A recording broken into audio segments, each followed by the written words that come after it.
Hello to the today's class. आज हम करने वाले हैं डेफिनेट इंटीग्रेशन। ठीक है, उसके ऊपर हम कुछ एग्जांपल सॉल्व करेंगे। तो सबसे पहले तो एग्जांपल्स ऑन डेफिनेट इंटीग्रल्स। ठीक है, तो सबसे पहले डेफिनेट इंटीग्रल क्या होता है।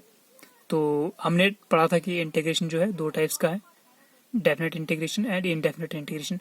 तो इनडेफिनेट इंटीग्रेशन के ऊपर हमने बहुत सारे एग्जाम्पल्स किए। ठीक है, उसका कंसेप्ट को समझा और अब हम प्रैक्टिस करने वाले हैं some examples on definite integration. Okay, now what is definite integral? So when a function is integrated between definite limits, the integral, when a function integrated between definite limits, the integral is called as definite integral. तो जब हम किसी function को integrate करते हैं between definite limits, ठीक है, हमारे पास कुछ वैल्यूज बोली होती है, जैसे इस फंक्शन को, जैसे आपके पास कोई फंक्शन दिया है, सपोज एक्स स्क्वायर प्लस 2, एक फंक्शन है हमारे पास f x is equal to x square plus 2। ठीक है, तो इस फंक्शन को हमें इंटीग्रेट करना है बिटवीन 2 and 4। ठीक है, तो इस फंक्शन को 2 and 4 के बीच, 2 से लेकर 4 तक इंटीग्रेट करो और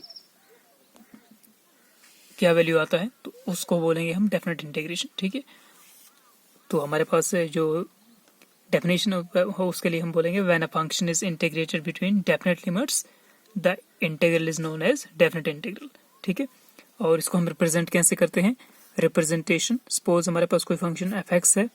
ओके, और हम लिमिट्स लेते हैं, लिमिटेड वैल्यूज लेते हैं ए और बी। ठीक है, ए को हम मानते हैं लोअर लिमिट, छोटी वाली वैल्यू जहां से आपको इंटीग्रेट करना है, और अपर लिमिट मानते हैं बी को।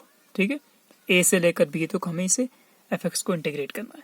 ठीक है, तो हमें रिप्रेजेंट कैसे करना है इंटीग्रेशन को, एफ ऑफ एक्स अंदर लिखना है, जैसे हम लिखते हैं इंटीग्रल साइन के ऊपर लिमिट्स लगानी है। ठीक है, ए का मतलब है लोअर साइड पे लिखना है, तो a lower limit, b upper limit. ठीक है, फिर एफ एक्स डी एक्स, तो मतलब हम एक्स के निस्बत इंटीग्रेट कर रहे हैं एफ एक्स को। ठीक है, एक्स के विद रिस्पेक्ट इंटीग्रेट कर रहे हैं।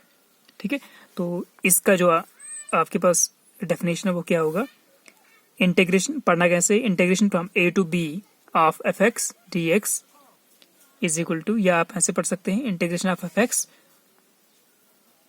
From a to b is equal to, तो एफ एक्स इंटीग्रेशन होकर जो आ जाएगा, सपोज अगर एक्स स्क्वायर होगा तो एक्स क्यूब बाई 3 आएगा। तो ये हमारे पास इंटीग्रेटेड वैल्यू है, अंदर एफ एक्स का इंटीग्रेशन आ गया कैपिटल एफ एक्स। ठीक है, और जो आपकी लिमिट्स हैं ए टू बी वो हमें राइट साइड पे शिफ्ट करनी है। ठीक है, उसको राइट साइड पे ऐसे मैग्नीट्यूड करके, ठीक है, ये बार जैसे करके ए टू बी राइट साइड पे लिखना है। ठीक है, या आप ऐसे कर सकते हैं, एफ एक्स को ऐसे रखा अंदर और बाहर से ब्रैकेट लगाए, इसको खोल करने के बाद इंटीग्रेशन इसका निकालने के बाद, ठीक है, या तो बार लगाओ, ठीक है, मैग्नीट्यूड वाला लगाओ मॉड, या फिर इसको बिग ब्रैकेट्स लगाओ और लिमिट्स को ए से बी लिखो राइट साइड से। ठीक है, राइट साइड शिफ्ट करो लिमिट्स को। ओके, तो इंटीग्रेशन एफ एक्स का हो गया कैपिटल एफ एक्स और limits shifted towards right side. ठीक है, राइट के लिए लिमिट शिफ्ट हो गई, तो बार में लिखो, आप मॉड में लिखो या बड़ी ब्रैकेट लगा के लिखो। ठीक है, तो इसको आपने कैसे करना है सॉल्व, सबसे पहले क्या करना है, एक्स की जगह पे बी का वैल्यू पुट करना है, f of x, f of b minus f of a, मतलब पहले अपर लिमिट यूज करना है माइनस लोअर लिमिट। तो अपर लिमिट क्या है बी, तो एफ ऑफ बी माइनस फॉर्मूले का एफ ऑफ ए। ठीक है, तो पहले एफ एक्स में, इस एफ एक्स में अपर लिमिट पुट करना है माइनस लोअर लिमिट। ठीक है, तो f of b minus f of a, तो this is our integrated value. Okay, तो ये ऐसे आ जाएगा। और एक चीज आपको याद रखना है, देखिए यहाँ पर मैंने नोट लिखा हुआ है कि जो हमारा कांस्टेंट है सी, जिसको हम यूज करते थे इंडेफिनेट इंटीग्रेशन में, तो इस वक्त हमें कांस्टेंट नहीं यूज करना है। जब भी आपको लिमिट्स दी होंगी इंटीग्रेशन में, मतलब वो डेफिनेट इंटीग्रेशन है और वहां पे कोई कांस्टेंट यूज नहीं होता है। ठीक है, note, no constant of integration is involved in the integration of definite integrals. तो डेफिनेट इंटीग्रल्स के वक्त हमको कांस्टेंट सी यूज नहीं करना है। ठीक है, चलिए मैं आपको एग्जांपल समझाता हूँ एक सिंपल सा कि कैसे आपको करना है। सपोज हमारे पास एक एग्जांपल है ये वाला, integration from 1 to 2 x square D x. ठीक है, तो एक्स स्क्वायर का इंटीग्रेशन करना है आपको फ्रॉम 1 to 2, ठीक है, विद रिस्पेक्ट टू एक्स। तो पहले एक्स स्क्वायर का इंटीग्रेशन कीजिए, तो एक्स स्क्वायर का क्या हो जाएगा, पावर फंक्शन है ना, तो एक्स का एक्स स्क्वायर तो बन जाएगा एक्स की 2+1 पावर डिवाइडेड बाई 2+1। ठीक है, जो पावर रूल ऑफ इंटीग्रेशन है वो यूज कर रहे हैं। एक्स पावर एन है तो x power n+1 upon n+1। ठीक है, तो ये तो हो गया फंक्शन का इंटीग्रेशन। तो फिर हमें क्या करना है, जो लिमिट्स है उनको ब्रैकेट लगा के ऐसे उनको राइट साइड शिफ्ट करना है। ठीक है, तो ये आ गया आपका x³/3। ठीक है, limits from 1 to 2 on the right side. तो अब क्या करना है, अब ये ऐसे आ गया ना, ठीक है, निकल चुका इंटीग्रेशन, बस हमें लिमिट्स पुट करने हैं। तो सबसे पहले क्या करते हैं, जहां पर आपको x मिलता है वहां पे 2 भरो, अपर लिमिट यूज करो माइनस लोअर लिमिट। देखिए x की जगह पे 2 लिखा है इसने, अपर लिमिट यूज किया है, तो 2³ अपॉन 3 का 3 ऐसे ही रखना है, माइनस लोअर लिमिट, तो 1 है लोअर लिमिट। अब x की जगह पे 1 पुट करना है, तो 1/3। ठीक है, हो गया। तो ये कितना आ गया, 2³ 8 होता है, divide by 3 minus 1³ 1 × 1 × 1 1 divide by 3, तो 8/3 माइनस 1/3, तो वो आ गया 8 - 1, बेसिस आर सेम। ठीक है, सेम आएगा ना एलसीएम दोनों का, 3 का 3 आएगा, 8 - 1 किया तो 7। So this is our answer.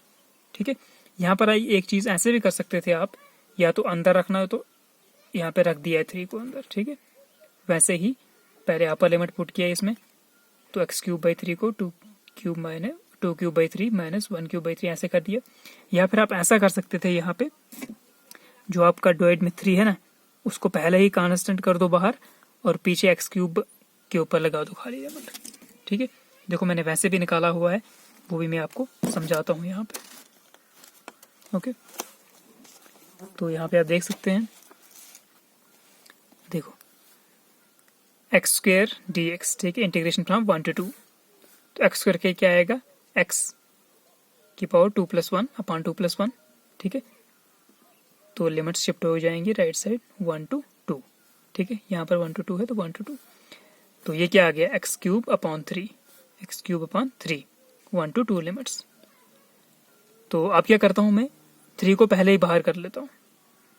ठीक है, वैसे भी हो सकता है, तो मैंने 1/3 को बाहर लिया, ऊपर से 1 लिखना पड़ेगा हमें, नीचे से 3 कॉमन ले लिया, तो 1/3 बाहर, तो पीछे ब्रैकेट में क्या बचा, x³।